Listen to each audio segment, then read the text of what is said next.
deeming the protest she attended a hateful event Martin Luther King would have been ashamed of. Call it an overreaction. Call it a riot. Call it a violent protest. Call it everything but justified.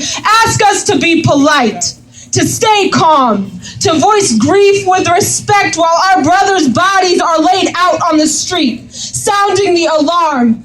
Get out of line and you too are next.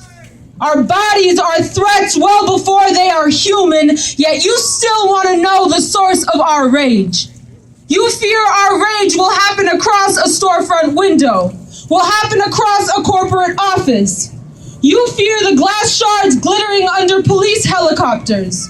We fear your rage will drag our children into the streets and dance in the red pool beaming under street lamps.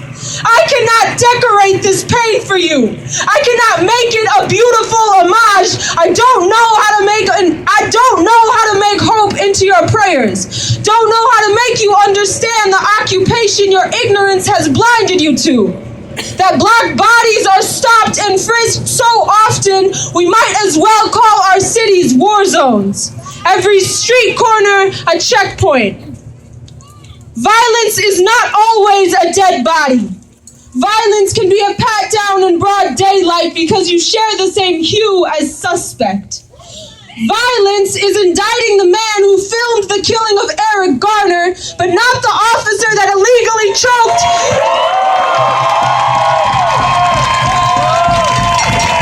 But not the officer that illegally choked the life out of his body, while 5 others assisted in the arrest. Violence is convincing a jury that he caused his own death, that had he not been overweight, he would have survived. Violence is needing 6 officers to arrest one unarmed, non-violent man in the first place. How can we accept a government that only applies the law to fill prisons with black bodies? How can we accept a government that permits and perpetuates violence against its people? The state traded white hoods for police uniforms. The cops kill more black people each year than the KKK did. And you want our marches peaceful. You want us calm. You want us quiet. Stop asking us to bite our tongues when we cannot guarantee our siblings safe passage to the corner store. And yet you still want to talk about looting. You want to police our protest tactics. You want me to know you would have cared about the tombstones this nation is hoarding if we hadn't blocked traffic. You think stopping trains is silly. You want us to march peacefully, to replicate your disfigured perception of Martin, but Dr. King said, riots are the voices of the unheard, and you will hear us now!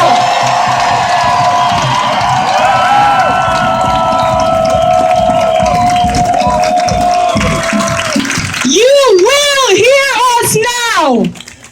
It is not enough for you to hold our dead in your prayers, to wish us love and light. I get the sentiment, but it won't keep my kin from becoming ghosts. I am not interested in resignations or remorse. I don't want apologies. I don't want your guilt. I don't want your tears. I don't want insistence on how not racist you are. I don't want to know how many black friends you had. When you won't even risk. I don't want to know how many black friends you have when you won't even risk the discomfort of calling out your own classmates.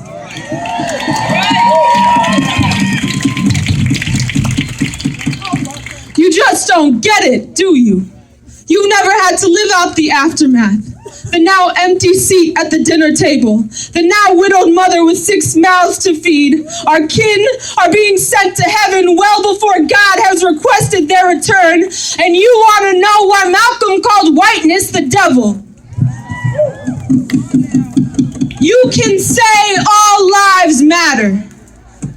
You can say all lives matter. But all lives are not killed every 28 hours.